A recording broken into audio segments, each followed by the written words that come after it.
This is Shadab Fatima. I'm working as a lecturer, Department of English, Sheikh Benazir Bhutto University, Nawabshah. I'm not confined to only teaching learning process, but I also work in various capacities and at various different platforms of Sheikh Benazir Bhutto University. Currently, I'm the editor of Sheikh Benazir Bhutto University's official newsletter, Shabu News. I'm also an active member of different societies that are working in Sheikh Benazir Bhutto University, like Literary Society, Sports Society. I've also been an active member in various ongoings in the university. I have been this state secretary to in various events convocations, mega events of universities at various places. Like I have been quite vocal in the university. Apart from that, I'm also engaged in research, and I have a lot of research papers on my account, and I'm an active researcher as well. Thank you so much. I would definitely thank Khudi Talks for choosing me to be interviewed for my sharing my success story or whatever I have achieved till now. I would say one thing. This is actually the story of a father. This is actually the success story of a father.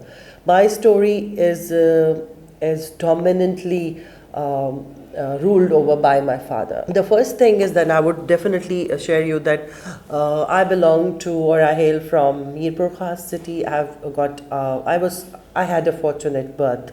My parents, both of them are actually very much educated, so I got a fine education right from the beginning.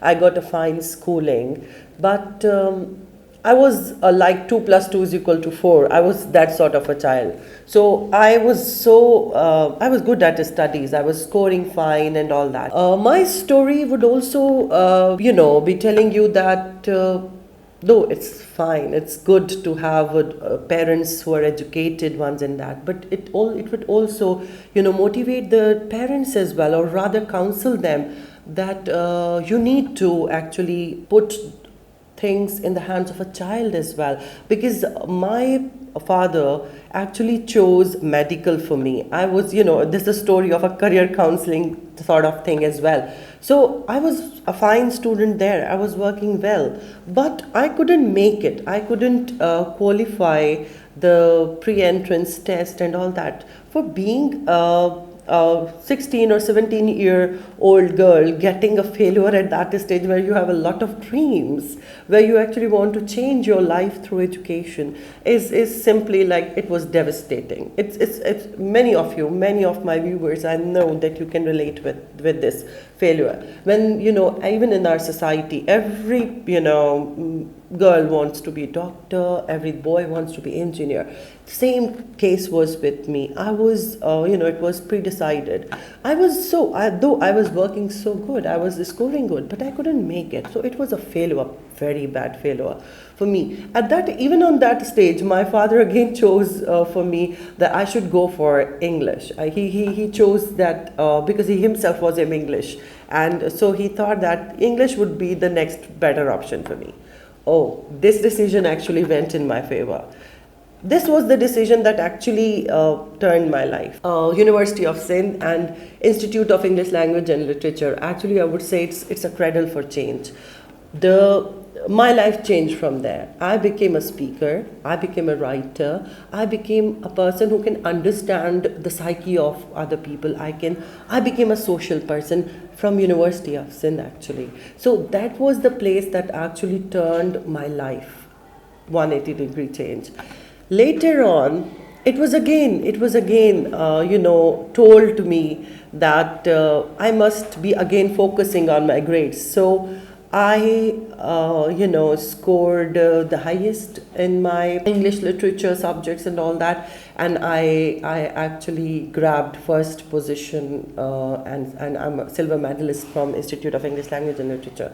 So it was a fine beginning. It was a very fine beginning. At that time, later, I actually, professionally, I wanted to do something. And then I joined Beria Foundation College. You might feel that my story is not that dramatic. You won't find some certain heroic deeds.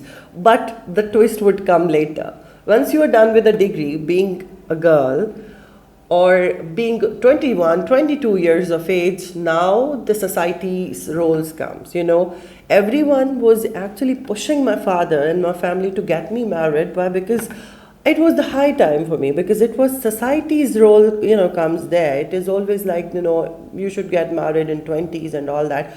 Otherwise if you would be, more educated, you won't get the right match, or maybe you won't be able to bear children, and all that. All such sort of things were there. All the challenges were there. But still, again, as I told you, it is not the story of me only. It's the story of my father. It is actually the success story of my father. He stood again for me. He empowered me to stand against such sort of gender-based, stereotypical society where, there are age limits for girls and there isn't any limit for a boy.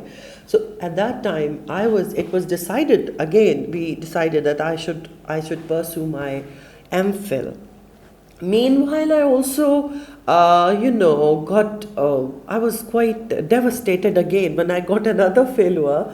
That was, I applied for, I qualified the PPS 17 lecturership test, but I was not selected in interview. I don't know why. I was recently, got position. I was so confident that I can do anything, but at the peak of my happiness, I lost it. And that loss actually again motivated me and pushed me that, no, that's not my limit. Or your life is actually not your getting destinies. Your life is a journey. We need to continue it. We don't need to stop anywhere. So I didn't stop. I pursued my MPhil, and meanwhile I got selected or appointed in Shahid Benazir Bhutto University. And from there, life actually changed. One thing I actually want to tell or share with you, that what I feel that women are actually the most underutilized resource or a sort of member of our society. There is a lot of capacity in us. We are intellectually strong. We are physically strong too, but we are not treated that way. If we get the right platform and the right people, we can make wonders. And we can actually change the world. We can actually create impact. This is my story could not be so dramatic. Maybe, might not be. There aren't any heroic deeds. But one thing is that being a girl, I stood against the norms of the society. This sort of institution of marriage, I do not decline it. I do not stand against it. I am married, alhamdulillah. This is story I tell you, I married at 30, 31. I got a child at 32. So don't, please, the girls who are listening or looking at me, watching me, please do not feel that if you don't get married, you won't be able to do anything, or marriage is the only salvation in the society. It's not like this. My message to everyone would be, please, all the girls, all the women, I want to see everyone economically independent, emotionally strong, and self-sufficient. You only, men and the other people around us, they beautify us. They actually, create beauty in our world. But being alone doesn't mean that we don't have anything in the world. So, right now, I feel that I'm still a student. I'm still, learning. I'm still pursuing my PhD. I'm working in different capacities. But the thing that I want to tell you is, please be focused. Put your life, whatever the things that you want to do. So, in the end, I would again, thank to the platform who are doing a wonderful job by collecting different stories of the people. Who knows whose story might click or stir some life in any of the viewer, any of the person who is listening and watching us. Thank you very much.